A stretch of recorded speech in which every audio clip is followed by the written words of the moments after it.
Bienvenidos al sexto episodio de Testigos Mudos, el podcast. Soy Ludmila Cirelli. Y yo soy Sofía Facio. Y hoy venimos acá para contarles un poco de True Crime de una forma más científica, técnica, ya que ambas somos licenciadas en criminalística y podemos aportarles esa información.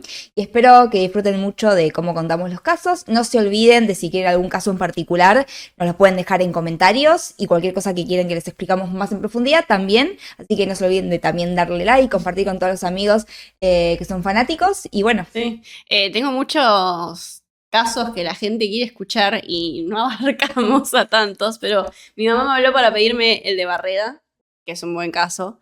Mi papá me pidió el de Manson. No sé si hablaría de Manson, no siento que sea un caso como muy exploratorio en lados de criminalística, pero el de Barreda es interesante. El de Manson es muy rico en criminología, pero no tanto en criminalística.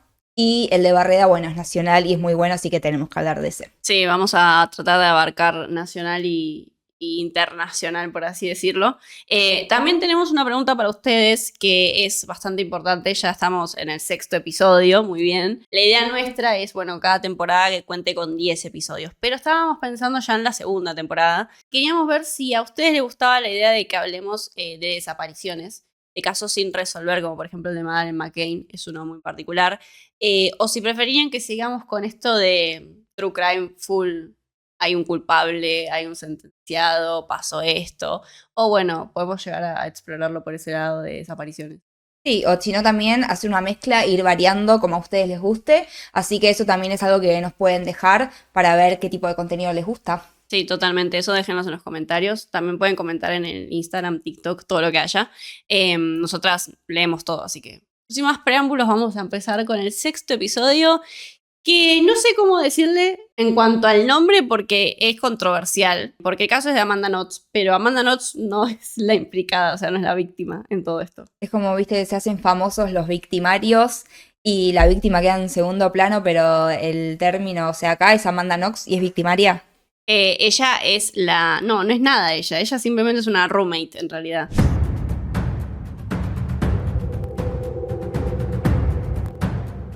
La que saca a la víctima es Meredith Kercher, o sea que el caso podría titularse Meredith Kercher, pero nadie lo va a reconocer porque es Amanda Knox. Ya que tenemos un personaje importante porque por algo lo llaman así. Sí, totalmente. Pero bueno, para darte un poco de contexto, tenemos a varios personajes en este episodio, así que es muy importante llevarle el hilo porque te puedes perder. Yo me he perdido en la investigación.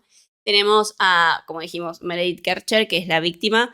Tenemos a Amanda Knox, después van a aparecer Patrick Lumumba, Rafael Solecito, son muchísimos nombres. Y Rudy Guede, que es uno de los más importantes. Pero nada, para ponerte en contexto de quiénes eran estas personas y qué fue lo que pasó, tenemos a Meredith Kercher, que nació en Londres. Siempre le había gustado la ciudad de Italia para especializarse después cuando llegue el momento de ir a la facultad. Y también pasaba lo mismo del lado de Amanda Knox. Amanda Knox había nacido en Seattle y era una persona que dependía mucho, no tanto financieramente, sino emocionalmente de sus padres. Y ella estaba como tratando de tener su independencia y dijo, ¿qué mejor plan que irme a vivir a Italia? Y bueno, ahí es cuando nuestras protagonistas se conocen. Básicamente las dos se mudan a Perugia. Tenían una vida bastante similar en cuanto a... Las dos habían viajado a los 15 años a Italia y quedaron enamoradas de la ciudad. Coincidieron en Perugia. Ambas tenían... los padres eran calcos idénticos entre ellos. Entonces como que tenían muchas coincidencias. Y bueno, se topan en lo que es en Vía de la Pérgola, en donde se encontraba la casa esta que... Va a ser, como siempre es en la parte del hemisferio norte, los roommates, famosos roommates. O acá se conoce como compañeros de piso. Compañeros de piso. Y Ludmi sabe decirlo en italiano. Acá son coinquilina. Exactamente, coinquilina. Pero bueno, nada, se muda primero Meredith Kercher, nuestra víctima, y se muda con dos amigas italianas que había conocido ahí, en esta casa. Esas amigas le dicen que pronto iba a llegar Amanda Knox, que estaba por viajar también. No quería estudiar ella en particular, sino que quería alejarse de sus padres lo más posible a ver cómo funcionaba su vida.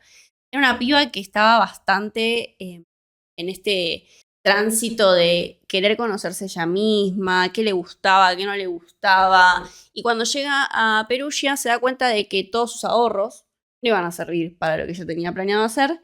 Y dice, bueno, me voy a tener que buscar efectivamente un trabajo. Agarrar la pala. Exactamente, como le decimos acá en Argentina. Y lo encuentra fácil en un bar. Este bar era dueño, mejor dicho, Patrick Lumumba, es muy importante para este caso, y la había contratado porque él sabía que en Italia las norteamericanas garpaban. Exactamente. Y dijo, ¿sabes qué? Sí, totalmente te voy a contratar, y la contrató. Fue muy fácil encontrar trabajo para ella. Así que ella estaba por ese lado haciendo con su vida un Discover Your Life Path. Y Meredith sí estaba estudiando. Y algo muy importante en esta casa es que no solamente estaban ellas, 4, sino que la casa se dividía en 2. Tenían la planta superior y la planta inferior. En la planta inferior vivía un grupo de chicos, también estudiantes de la misma edad que ellas. No era un problema, por así decirlo, porque estaban todo el tiempo juntos y se llevaban bien. Amanda estaba explorando su vida y en una de esas conoce en 2007 a Rafael Solecito. Lo conoce en un recital de música clásica con la que había ido justo con Meredith. Ella asistió. Meredith en su momento lo describía como que literalmente eran almas gemelas. Ellos se sentían imparables el uno para el otro. Llevaban una semana cuando sucedió todo, pero ellos estaban completamente comprometidos con la causa y pasaban todo el día juntos, y si no era en la casa de ella, era en el departamento de él. Y él es muy importante porque se lo liga justamente a la escena solamente porque Amanda estaba ahí presente y porque era el novio. Nos movemos al 1 de noviembre de 2007. El 1 de noviembre en Italia es feriado, es el Día de Todos los Santos. Entonces, como te dije, las roommates 2 eran italianas. Esas iban a viajar para una parte de Italia para pasarlo con su familia y solamente quedaban en la casa Meredith y Amanda. ¿Qué tenían de planes ellas dos esa noche en particular? Meredith iba a ir a tomar algo con unas amigas a un bar y se iba a volver a la casa. Y Amanda estaba en el departamento de Rafael, pero después se tenía que ir a trabajar al bar con Patrick. ¿Qué pasa particularmente con Amanda? Ella estaba en el departamento de Rafael y le llega un mensaje de Patrick. Como ayer tuvimos muy buenas ventas, no hace falta que vengas hoy, tómate el feriado, quédate en tu casa. Perfecto. Y el mensaje es muy clave en toda la investigación de después, porque ella le contesta, ok, perfect, see you later. O sea, nos vemos después. Que los investigadores tomaron como que ese nos vemos después era literal, o sea, realmente se iban a ver después Patrick y Amanda. Sí, tenían planes, digamos. Claro, pero en realidad es una forma de decir chau, acá lo decimos todo el tiempo. Pero ellos se van a agarrar literalmente de todo lo que puedan. Y bueno, Meredith justamente cumplió con todo lo que había dicho. Más o menos para las 12, Meredith ya estaba en su casa. Hasta acá todo normal. Nos movemos ya a lo que es el 2 de noviembre por la mañana. Vuelve Amanda a Vía de la Pérgola, donde vivían con sus roommates, y ya toda la escena que estaba planteada era rara. Tenían la puerta principal entreabierta, como no abierta del todo, pero tampoco cerrada. Es como una pequeña rejita que se veía adentro. Ella dijo, esto es re normal, la casa es vieja, suele suceder, voy a ignorarlo completamente. Yo a esta altura ya estoy llamando a la policía. Pero bueno, cosas de Italia. Entra a la casa. Bueno, ella entra, se dirige a bañarse, y cuando se va a bañar, nota que primero se lavó los dientes, y en el lavamanos nota unas pequeñas gotas de sangre, que ella no lo atribuyó a nada, porque, bueno, es verdad eso, puede haber sido te lastimaste cuando te lavabas los dientes, te puede haber sangrado un poco la nariz, no era algo para preocuparse como tal. Y se dirige a la ducha. Cuando sale de la ducha, viste que existen las alfombras para justamente no manchar todo el baño de agua, ya había una marca de un pie ensangrentado, como que la huella era muy prominente, se notaba que era algo raro. Súper normal también te puede pasar si te sangra la nariz. Claro, sí, ya acá no tenía nada de sentido. Pero a ella no le importó, dijo que era normal, justamente. Que pudo haber sangrado alguna parte, sangre de arrastre, se me ocurre, de transferencia, ni siquiera de arrastre. Todo normal, no pasó nada, yo me voy a ir a secar el pelo porque ya se había bañado. Va al otro baño, tenían 2 baños, y ahí es cuando todas sus alertas empiezan a sonar. Y cuando yo te diga por qué, te vas a reír, pero a ella le pareció raro. había heces en el inodoro, sin tirar la cadena. Y eso le pareció raro, no la sangre. Y eso a ella le pareció raro, porque obviamente sus compañeras eran re pulcras. ¿Cómo no vas a tirar la cadena? ¿Entendés? Es muy rara esta situación. Y ahí es cuando, en vez de llamar a la policía, va a buscar a Rafael a la casa. Le dice, che, mira, creo que algo está pasando raro porque mis compañeras no tiraron la cadena. Imagínate la situación horrible, Rafael, de tener que escuchar semejante tontera de tu novia. Y le pido que por favor la acompañe a la casa. Bueno, entran y antes de entrar desde el patio se ve como la ventana de otra de las roommates italianas que no estaba en ese momento estaba rota, como si alguien lo hubiera roto para entrar, ¿viste? Medio robo. Pero adentro no faltaba nada como para preocuparse de que había sido efectivamente un robo. Y es cuando empiezan a golpearle la puerta a Meredith, porque ellos sabían que Meredith estaba en la casa. No respondía. Raro, ya era el mediodía, Meredith hace cosas, tiene que estudiar, todo, ya no era feriado. No contestaban, llaman a la policía. A todo esto, Rafael tenía un conocido en la policía y cuando le dicen llama, él llama, pero hay como una confusión completamente sobre cómo fueron los hechos ahí en particular, pero te dice que primero ellos trataron de tirar abajo la puerta de Meredith y después llamaron a la policía y después hay otras versiones que dicen llamaron a la policía y la policía llegó y que no sabían qué hacer ni cómo proceder porque no tenían todavía la orden judicial. Entonces Rafael se hartó de esperar a que la policía trate de abrirle la puerta a Meredith y la tiró abajo él. Esto está como muy oscuro, o sea, no se termina de definir, no está esclarecido en absoluto. Pero la cosa es que cuando logran abrir la habitación de Meredith, la escena era brutal. Estaba el cuerpo de Meredith boca abajo, con una manta que le cubría todo el cuerpo y tenía un pie afuera de esa manta. Había sangre por donde se te ocurra, en el piso, en la cama, en las paredes, o sea, la brutalidad ya te habla bastante. Tenía también toda la parte de su bolso con las cosas dispersas en distintos lados. Y nada, se determinó, por obviamente el médico legista en ese momento, que tenía algunos signos de estrangulamiento y también tenía lesiones de arma blanca. Pero lo que la termina de matar a ella es una lesión en la carótida, o sea, le cortan la carótida completamente. Y la estimación de hora de muerte había sido entre la medianoche y la 1 de la mañana del primero. Que supuestamente, acá vamos a ir como nosotras dando nuestro puntapié de lo que vemos, Amanda Knotts no estaba en la casa a esa hora. Ella llega a la mañana, entonces medio raro, ya no la ubican en la escena.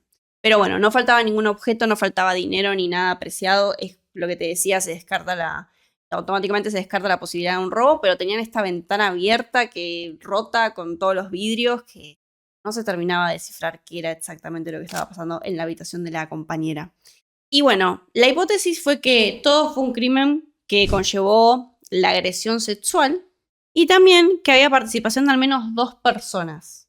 Porque era tan brutal todo que una sola persona no pudo haberlo hecho. Entonces tendría que haber una persona que la estuviera matando. Esta era la teoría de la policía. Una persona la estuviera matando, otra que estuviera viendo si había alguien que los podía llegar a agarrar y que también la estaba agrediendo sexualmente y que no podía ser solamente una persona. Pregúntenle a Brian Koberger.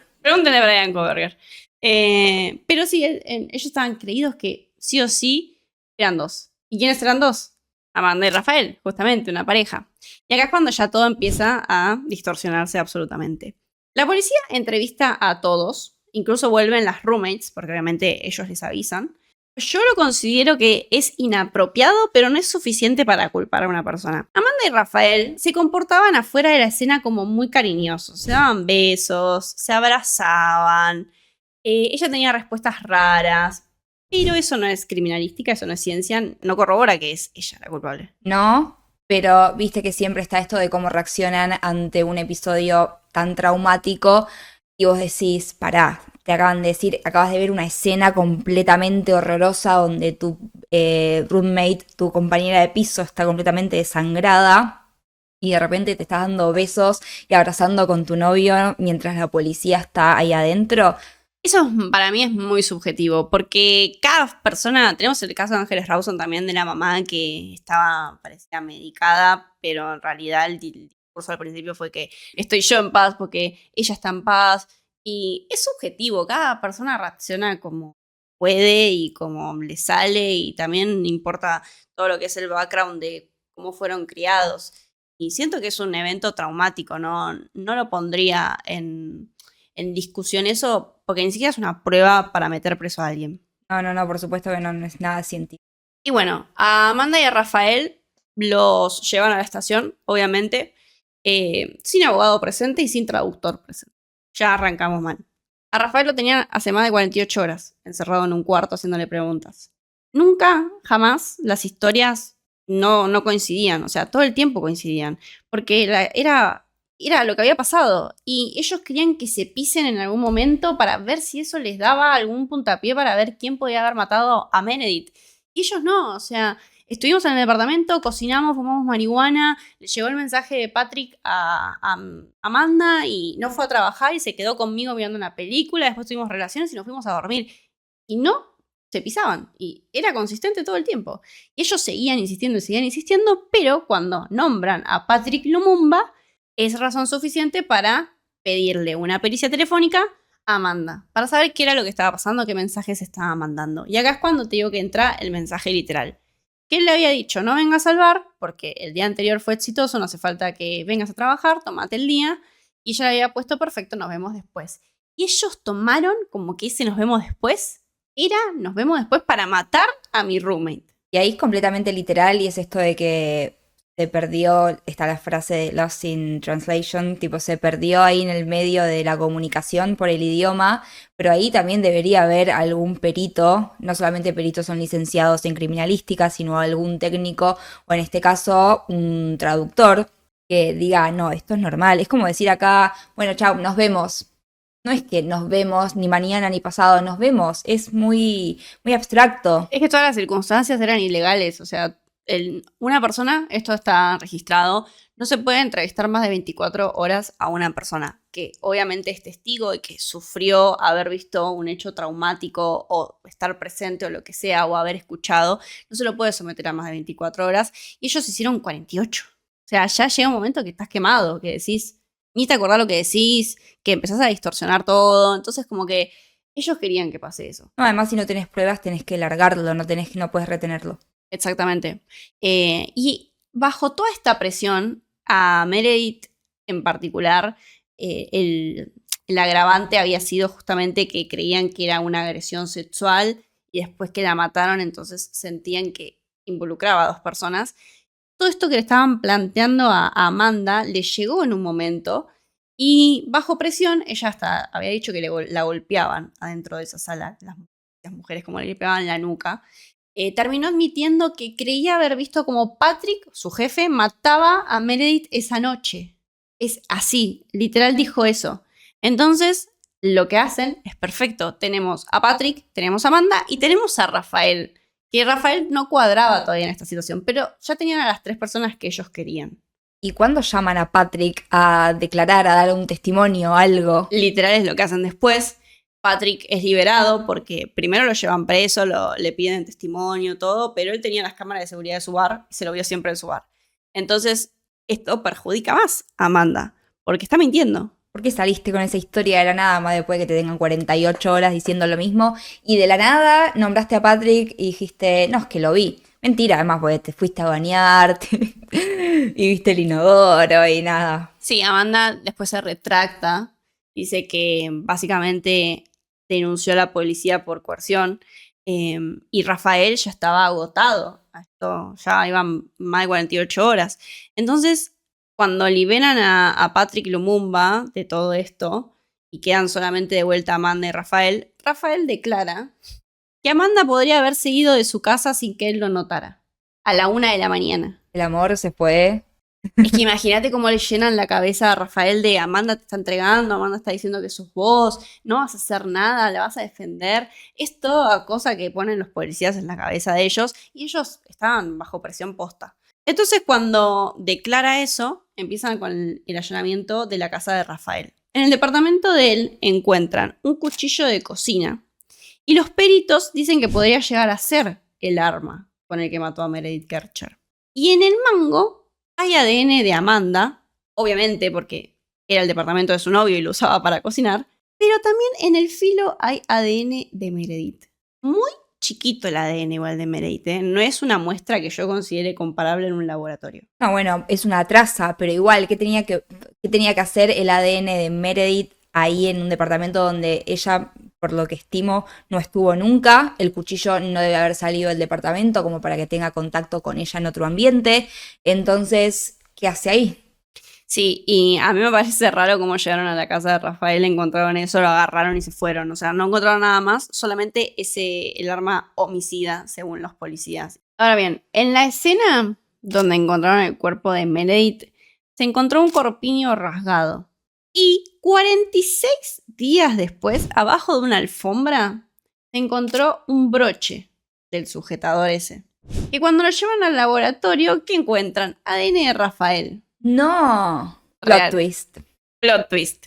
Y había no solo de... porque esto es importante. Cuando hicieron todo lo que es los laboratorios para ver si ya había sido abusada sexualmente y todo, había arrojado una muestra de semen que no identificaron de quién era. Nunca hicieron el parentesco, no encontraban nada en el sistema y lo dejaron de lado y lo ignoraron por completo. Pero de Rafael no era porque tenés el ADN de Rafael. Pero bueno, nada, encontraron eso y dijeron, tenemos a las 2 personas que fueron las cuales mataron a Meredith Kercher. Igual, ahora que estoy viendo la cronología, 46 días después, ¿qué hiciste en la primera inspección ocular? En la segunda inspección más en detalle, porque no podés encontrar eso después de tantos días, tenés que revisar bien ya en la primera. Aparte un entorno recontra contaminado, o sea, pasaron días, hay muchísimas manipulaciones dentro de esa escena del crimen. Una cosa que es muy importante en todo esto, que creo que es lo más importante del lado de la criminalística, los peritos cuando entraban no se cambiaban los guantes y no se cambiaban el cubrecalzado, operaban todo con lo mismo, o sea, obviamente va a haber ADN de todos por todos lados, y justamente es la crítica, porque ya en esta instancia estamos en pleno juicio, porque lo quieren culpar a Amanda y a Rafael. Y la defensa de ellos dicen, ¿cómo? O sea, voy a arrancar por el principio porque hay muchas inconsistencias, pero la supuesta traza que estaba de Meredith en el cuchillo era demasiado pequeña, como te digo. Y ese mismo día en el laboratorio en el que se analizó esa muestra en particular, habían hecho ya 50 muestras de la víctima. O sea, el riesgo de contaminación era elevadísimo, que claramente fue lo que pasó. Porque aparte no tiene sentido un cuchillo de cocina en lo de Rafael. Sí, por ahí si había un arma homicida abajo de la cama donde mataron a Meredith, te lo creo. Pero en el departamento de Rafael, ¿iban a ser tan descuidados de dejar el arma homicida ahí adentro? La verdad es todo muy raro y bueno, la defensa tenía una estrategia bastante sólida porque esas son cosas que realmente pueden llegar a pasar en los laboratorios, no deberían. Y además, cuando trajiste este caso, yo dije, bueno, Italia, primer mundo, va a estar completamente... No. Absolutamente no. Después también estaba lo del broche. 46 días después no puedes determinar nada, absolutamente nada. Está todo contaminado, no sirve la muestra. Entonces todo esto lo plantea la defensa de Amanda y la defensa de Rafael. También había muchas lagunas en las cadenas de custodia. Las cosas que estaban recogiendo de la escena tenían lapsos de hasta 46 días y las condiciones ambientales ya eran poco controladas, porque una vez que se levanta todo lo que supuestamente es evidencia, acá se ve que se olvidaron, no sé por qué 46 días después estaban de vuelta en la casa, no me hace sentido, pero claramente fue para encontrar algo para culparlos porque no tenían nada. Me parece todo tan mal manejado. Es un caso que si pasa acá en Argentina decís, bueno, sí, está bien, es común que pase esto. Pero en Italia, en 2007, no te estoy hablando de 1905, es raro la situación. Hasta acá no tenemos al responsable todavía. Según mi pensamiento de perito, no es ni Amanda ni Rafael, pero no sabemos quién es. ¿Y en algún momento investigaron si Meredith estaba en alguna relación con alguien, si salía con alguien, como para también cotejar el ADN que encontraron en el abuso sexual? Sí, justamente cuando arroja que no tenían nada que ver ni Patrick Lumumba, ni Amanda, ni Rafael, la defensa contrata a un perito de parte para expandir un poco estos registros para determinar quién es el perfil genético que tenía Meredith. Y sale un nombre que acá está en varias fotos, de Rudy Guede. Rudy Guede era un amigo de los chicos que vivían abajo. Ya la había conocido a Meredith, ya había tenido contacto con ella, entonces Lo más raro de todo esto es que cuando se ponen en contacto con Rudy para ver dónde estaba y todo, hacer la secuencia de seguimiento, él no estaba en el país. Se había ido el día después a Alemania. El día después del asesinato de Meredith. Desapareció. Ya después, o sea, está un poco jugado. Rarísimo. Y había tenido muchos antecedentes por entraderas y robos, Rudy Guede. Por eso es que lograron encontrarle una expansión del sistema. Él venía de una familia que su papá lo había abandonado. ¿Cómo afecta, Dios mío, el entorno familiar? Y nada, básicamente era un chico problemático. Lo habían adoptado igual, o sea, lo adoptaron y él no le importó y siguió con su vida la forma que quería, que era delinquir. Y bueno, nada, estaba Rudy en otro país. ¿Cómo lo traemos? ¿Cómo hacemos que muerda el anzuelo? Porque no solamente se había encontrado donde yo te dije, el ADN de él, sino que también estaba en el inodoro, o sea, en las heces que había encontrado Amanda Knox, también en una funda de la almohada, que estaba ensangrentada, en la manta que la cubre y en la huella de la zapatilla sobre el vidrio roto. Estaba en todos lados. Y ellos querían culpar a Amanda y a Rafael. Pero bueno. Y bueno, lo más importante es que estaba en el cuerpo de Meredith en el semen. A él lo interceptan con una trampa telefónica, básicamente. En donde lo llama un mejor amigo, a Rudy, y le dicen... Esto estaba arreglado. Sí, esto estaba arreglado por la policía y el amigo. Le dicen, no sabes lo que pasó. Acá mataron a Meredith Kercher, es una chica que vivía de Londres, que vivía acá en Perugia. Él solo salta y dice, sí, la conozco. Yo estuve con ella la noche que pasó. Y el amigo se queda como, ¿cómo que estuviste? ¿Con Meredith estuviste? Sí, estuve con Meredith. Y nada, la verdad que huí porque la situación era, no la podía controlar, estaba fuera de mis manos. Situación. No, bueno, no importa, estoy acá en Alemania ahora y no puedo volver. Yo no puedo volver en estas circunstancias. Lo único que te voy a decir es que Amanda Knox no tiene nada que ver. Textual. O sea, vos lo buscás y está textual. Amanda Knox no tiene nada que ver. Bueno, lo encuentran en Alemania, lo traen a Italia. Y acá es cuando yo me sorprendo del relato de las personas que siempre son culpables. El relato que se arman y la historia que se arman, yo no puedo creer que en esa cabecita no pase una idea coherente. Porque lo que te voy a contar es... Hasta me da bronca, te juro. El relato era que, sí, él había estado con Meredith en el bar la noche anterior, que volvieron a su casa, o sea, en Vía de la Pérgola, y que habían querido tener relaciones sexuales, pero no tenían preservativo, entonces no podían hacerlo. Entonces se pusieron a charlar, a fumar marihuana, y en un momento a Rudy le empieza a doler la panza. Y como no quería ir al baño que estaba al lado de la habitación de Meredith, se fue al baño donde se encontraron las heces. Y cuando estaba en el baño, escuchó un grito. Entonces baja a ver qué estaba pasando. Y vio a una persona encapuchada que estaba apuñalando a Meredith. Esa persona es medio Brian Coverger, porque, bueno, eso vamos a hablar después. Era medio Brian Coverger porque pasa por delante de él y se va. O sea, lo ve y se va. Y cuando él entra a la habitación queriendo ayudar a Meredith de toda esta situación, no sabía qué hacer, se bugueó. Como que no quería frenarle la herida y se terminó ensangrentando más él. Y todo así como la situación no daba. Y se entró en pánico y se fue. Y se fue.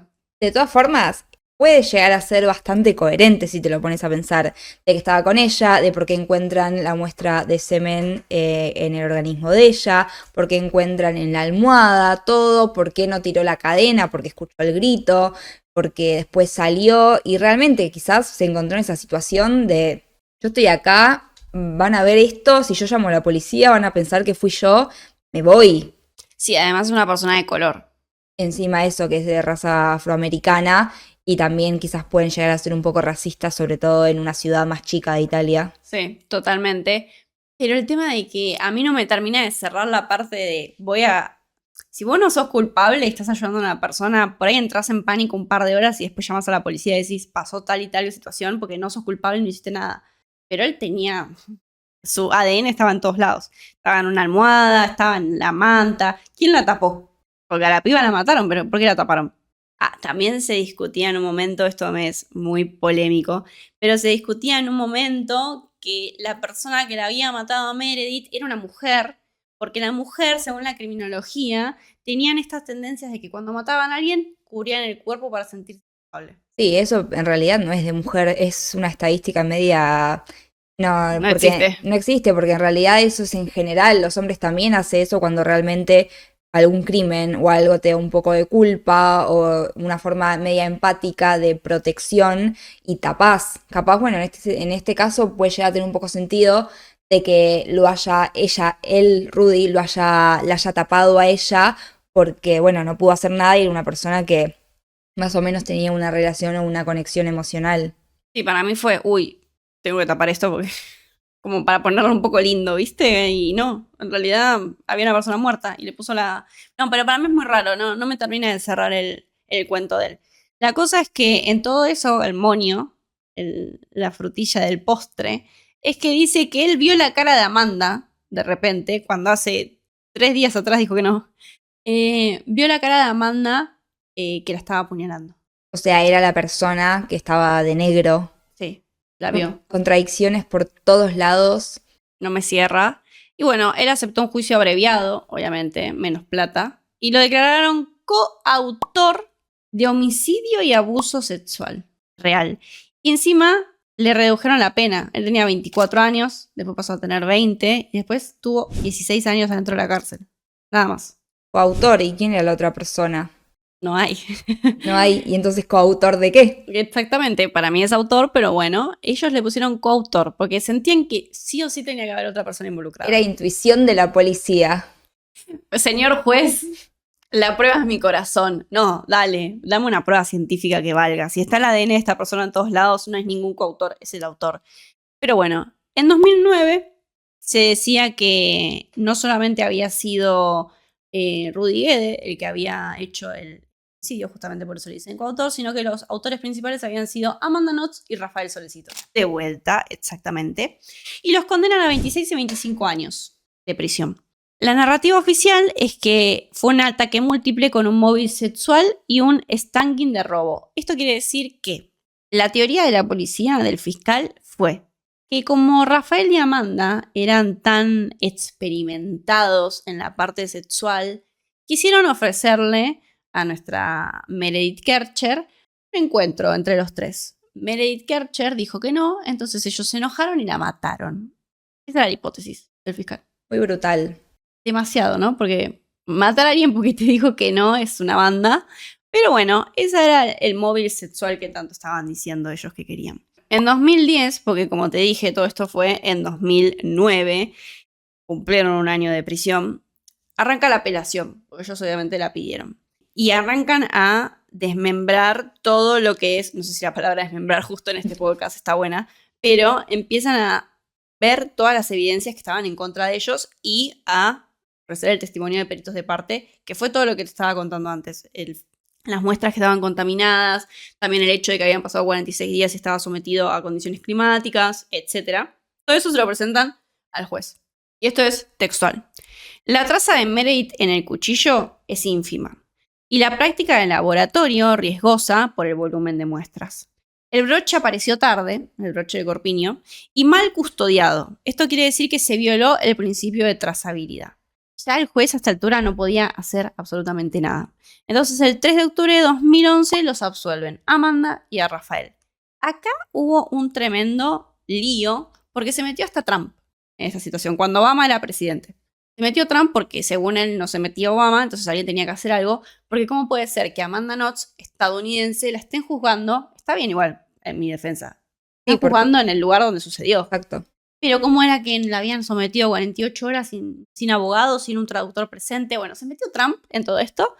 Pero gracias a Dios, porque no había ninguna prueba concluyente y no había ADN en el cuarto de Meredith de ellos más que el normal, también quisieron jugar con que el picaporte tenía rastros y huellas de ellos dos. Y obvio, vivían juntas. Eso es algo que, bueno, en criminalística sabemos bastante bien porque siempre quieren buscar huellas ahí y es un lugar donde obvio que va a haber huellas de un montón de gente, hasta de tu vecino, hasta de quien sea. Sí, aparte las huellas por contacto son re fáciles, justamente es contacto, es muy fácil de pasar.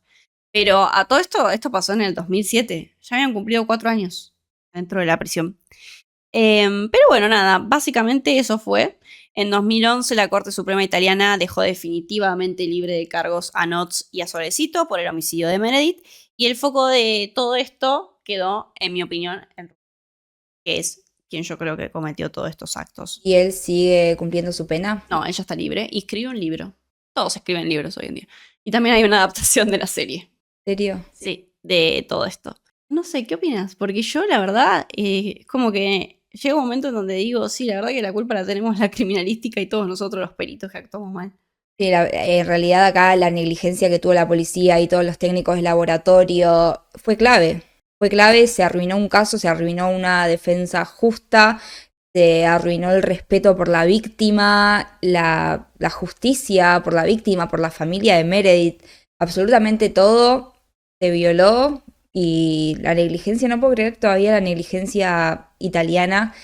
Y de todas formas, cuando vos la escuchás a Amanda Knox hablar, es muy peculiar como habla, tiene Sí. una forma, pero quizás eso no podemos juzgarla por eso porque quizás es su línea base, viste la línea base que tenemos todos y ella quizás es directamente así, la forma de expresarse que tiene, pero si vos no la conocés, pensás que puede llegar a tener algo que ver porque se expresa de una forma bastante...